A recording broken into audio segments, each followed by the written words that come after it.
ज्ञान विज्ञान में समासक्त निसर्ग सिद्ध प्रीति प्रवृत्ति से युक्त उसका नाम है भारत या भारतवर्ष है। विभाजन के बाद का यह भारत है। इतनी बात तो समझ में आ रही है ना। 14 अगस्त 1947 को विभाजित हुआ भारत। पहले एक दिन बाद रात्रि के 12 बजे इसे स्वतंत्रता प्राप्त हुई। आज तक किसी दल ने, किसी राजनेता ने इधर ध्यान केंद्रित करके कुछ प्रयास नहीं किया कि विभाजन के बाद के स्वतंत्र भारत को जैसा होना चाहिए था वैसा बनाया जाए। बिल्कुल नहीं बनाया। सैद्धांतिक धरातल पर घोर परतंत्र देश है भारत। हमारी शिक्षा की नीति मेकाले की दी हुई है, कूटनीति है यह। इसके आधार पर नीति अध्यात्म विहीन शिक्षा पद्धति के आधार पर, देहात्म भाव भावित शिक्षा पद्धति के आधार पर हम सनातन वैदिक चेतना को उज्जीवित रख ही नहीं सकते। हम अपने मस्तिष्क का सर्वांग विकास कर ही नहीं सकते।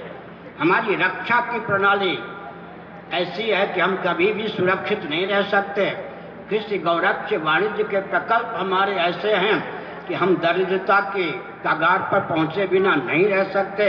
सेवा और उद्योग के प्रकल्प भी हमारे अपने नहीं हैं। संविधान की आधारशिला हमारी अपनी नहीं है। स्वतंत्र भारत में 70 वर्ष बीत जाने पर भी हिंदू एक नंबर का नागरिक नहीं। क्या है? सैद्धांतिक धरातल पर परतंत्रता, परतंत्रता, घोर परतंत्रता। इसी उद्देश्य से स्वतंत्रता की प्राप्ति चाहिए थी क्या? इस पर विचार करने की आवश्यकता है। और भारत में सत्ता लोलुपता, दूरदर्शिता राजनीति का पर्याय बन चुकी है। इसके पीछे किसी का दोष नहीं है। दोष है तो क्या है, इस पर ध्यान केंद्रित करना चाहिए।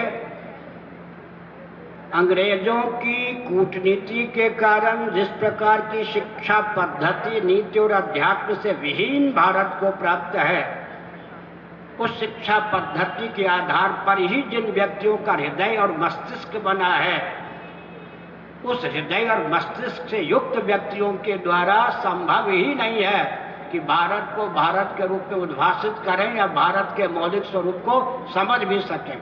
इसलिए विकास के नाम पर वही मार्ग अपनाया जाता है जिससे हमारे अस्तित्व और आदर्श का विलोप होता है।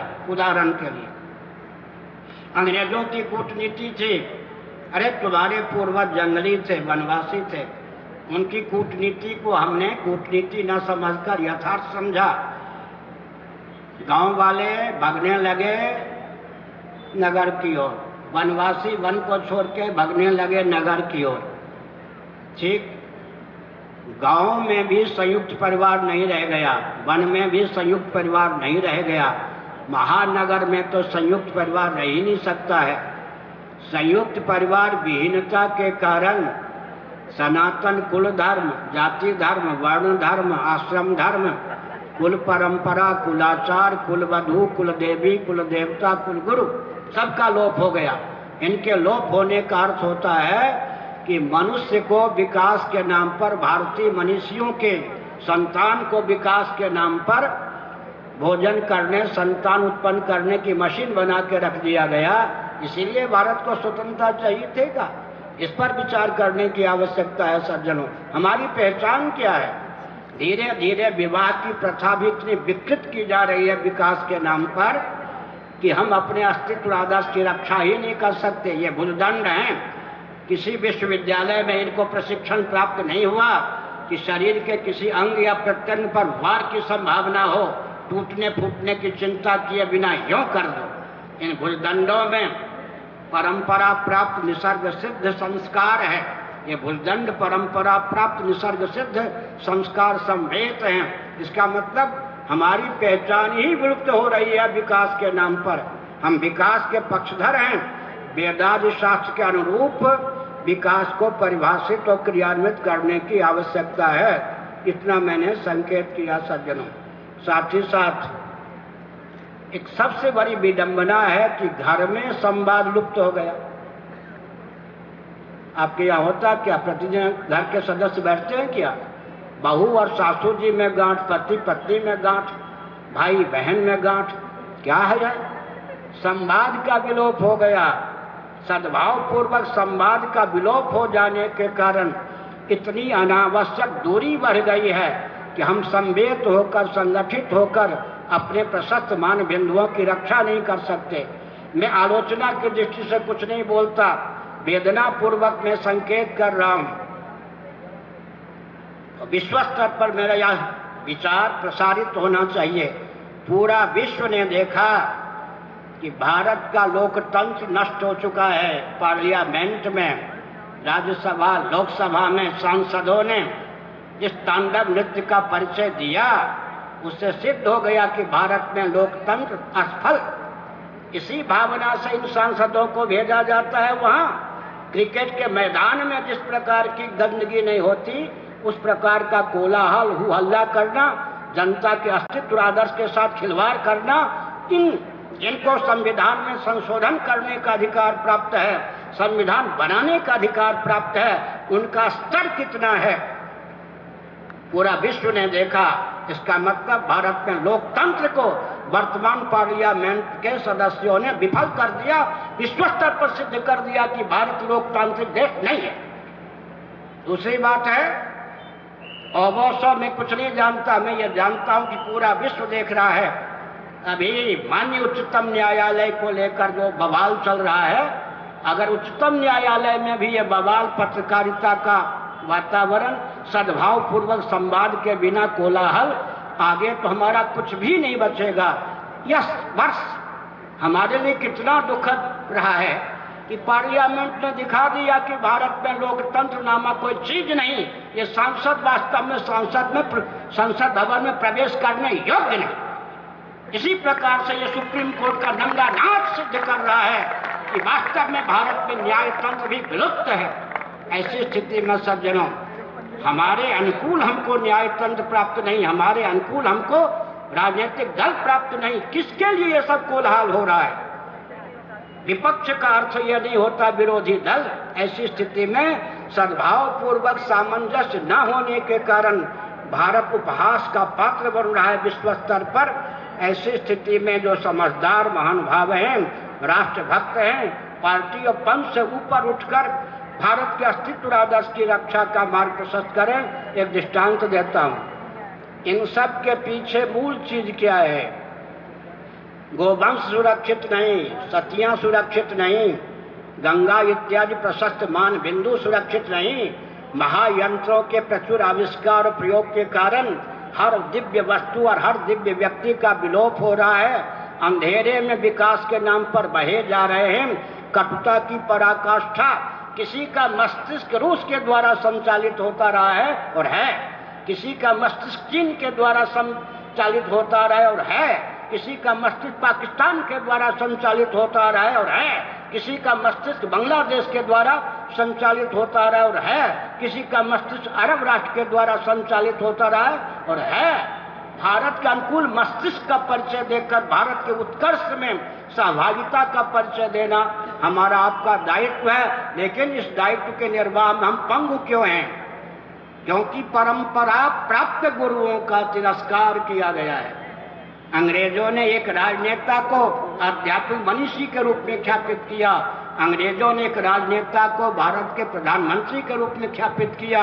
कि विनोबा जी ख्यापित किए गए, अब दलाई लामा जी ख्यापित किए गए हैं। भारत को भारतीय परंपरा के अनुसार, प्रशस्त परंपरा के अनुसार आध्यात्मिक मनीषी का मार्गदर्शन सुलभ न हो, भारत अपने अस्तित्व आदर्श को उद्भाषित न कर सके, इस विदेशी कूटनीति पर पानी फेरने की आवश्यकता है। 3-4 वाक्य और मैं बोलता हूँ सूत्र रूप में, ताकि आपको याद रह सके। ध्यानपूर्वक सुनिए। भारत का उत्कर्ष हमको आपको पसंद है, अवश्य पसंद है, तो विचार करना चाहिए। पहला कदम यह उठाइए कि अंग्रेजों की कूटनीति को अभिशाप समझें, वरदान न समझें। ध्यान गया आपका? अंग्रेजों की कूटनीति को अभिशाप समझें, वरदान न समझें। पहली बात, अंग्रेजों की कूटनीति पर पानी फेरें। दूसरा कदम यह उठाना है कि आंख मूंदकर हम विकास को परिभाषित और क्रियान्वित न करें, पाश्चात्य तंत्र का अंधानुकरण छोड़ें। ये दो सावधान रहने की आवश्यकता। तीसरी बात यह है, सनातन परंपरा प्राप्त ज्ञान विज्ञान जिन दो चार मनुष्यों को शेष रह गया है, उनका मार्गदर्शन प्राप्त करें, उनके पास बैठकर भारत को भारत के रूप में उद्भाषित करने का प्रयास करें। 1 मिनट और सुन लीजिए, क्योंकि हमें ट्रेन की चिंता है, जाना है, स्नान करना है, पूजन करना है, फिर आगे की ओर प्रस्थान करना है। इस सर्ग में, इस कल्प में हमारी जो वंश परंपरा और गुरु परंपरा की अवधि कितनी हो गई, इस पर विचार कीजिए। श्रीमन नारायण से हमारी वंश परंपरा चलती है। जितने स्थावर जंगम प्राणी हैं, सबकी वंश परंपरा श्रीमन नारायण से चलती है। यहाँ तक कि पृथ्वी, पानी, प्रकाश, पवन, आकाश, इन सब का निर्माण भी मूल में श्रीमन नारायण से ही होता है। श्रीमन नारायण के नाभि कमल से ब्रह्मा जी का प्रादुर्भाव, इस प्रकार गोत्र प्रवर्तक ऋषियों का प्रादुर्भाव कालांतर में होता है। और प्रथम गुरु भी हमारे श्रीमन नारायण हैं। नारायण ही वंश परंपरा के मूल पुरुष हैं और गुरु परंपरा के भी मूल पुरुष हैं। हमारे प्रथम इष्ट श्रीमन नारायण, गुरु भी श्रीमन नारायण और हमारे पूर्वज भी श्रीमन नारायण। इस कल्प में मैं श्रीमन नारायण से गुरु स्थान की दृष्टि से 155वें स्थान पर हूँ। भगवान शंकराचार्य जो शिवावतार ईस्वी सन से 507 वर्ष पूर्व अवतीर्ण हुए, वे भगवान श्रीमन नारायण के 10वें स्थान पर। हमारी गद्दी हरिहर की गद्दी है। हमारा स्थान गुरु परंपरा की दृष्टि से 155वां है। भगवान शंकराचार्य के बाद 145वां, श्रीमन नारायण से 155वां। आपकी हमारी गुरु परंपरा, वंश परंपरा इस सर्ग में 1,97,29,49,118 वर्षों की है। सचिन समझ गए? सावधान, अजगर की प्रजातियां लुप्त हो जाएं, गीध की प्रजातियां लुप्त हो जाएं। ये क्या है, राजस्थान है ना? अब तो ट्रैक्टर, जीप आदि के चपेट में आकर ऊंटों की प्रजातियों को लुप्त कर रहे, गधों की प्रजाति को लुप्त कर रहे, सांड की प्रजाति को लुप्त कर रहे, यंत्र स्थावर प्राणियों की प्रजातियां लुप्त हो रही हैं। लेकिन थोड़ा विचार कीजिए, 1,97,49,49,118 वर्षों से जो हमको ज्ञान विज्ञान की परंपरा प्राप्त है, उसका विलोप हो जाने पर इससे अधिक क्षति विश्व की कुछ हो सकती है क्या? इधर किसी राजनीतिक दल का ध्यान है क्या? यहां तक षड्यंत्र चल रहा है कि जो किसी राजनीतिक दल का एजेंट नहीं बनेगा, यंत्र नहीं बनेगा, उसको कुचल दिया जाएगा। वे पोप महोदय को कुचलते नहीं, क्षापित करते हैं, और हम परंपरा प्राप्त आचार्य को कुचलने का प्रयास करते हैं। आज आचार्य चाहिए तो भाजपाई, कांग्रेसी, सपाई, बसपाई। आप अपने कार्यकर्ताओं को संत और शंकराचार्य बना के घुमाओगे, आपका कल्याण कैसे होगा, राष्ट्र का कल्याण कैसे होगा? इसलिए राजनेताओं के व्यामोह को समझकर बुलंद स्वर से विचार करना चाहिए कि भारत के हित में राजनेता कदम उठावें, और न उठावेंगे तो व्यासतंत्र की वो क्षमता होती है, और व्यासतंत्र का अधिकार होता है, व्यासतंत्र में वो बल और वेग होता है। अगर शासन तंत्र अपने शोधन का मार्ग नहीं निकालता तो आचार्यों का दायित्व होता है, परंपरा प्राप्त में बल और वेग होता है कि क्या राज शासन तंत्र का शोधन करें। व्यासपीठ को विकृत भी शासन तंत्र के द्वारा किया गया है, और शासन तंत्र तो विकृत होकर रसातल तक पहुंचने की स्थिति में है। इसलिए व्यासपीठ का शोधन हो, शासन तंत्र का शोधन हो, दोनों में सैद्धांतिक सामंजस्य के द्वारा भारत के रूप में पुनः उद्भाषित हो, सकल विश्व में भारत एक आदर्श राष्ट्र के रूप में उद्भाषित हो। इस भावना के साथ प्रवचन को विराम। जगत गुरु शंकराचार्य भगवान की हर हर महादेव।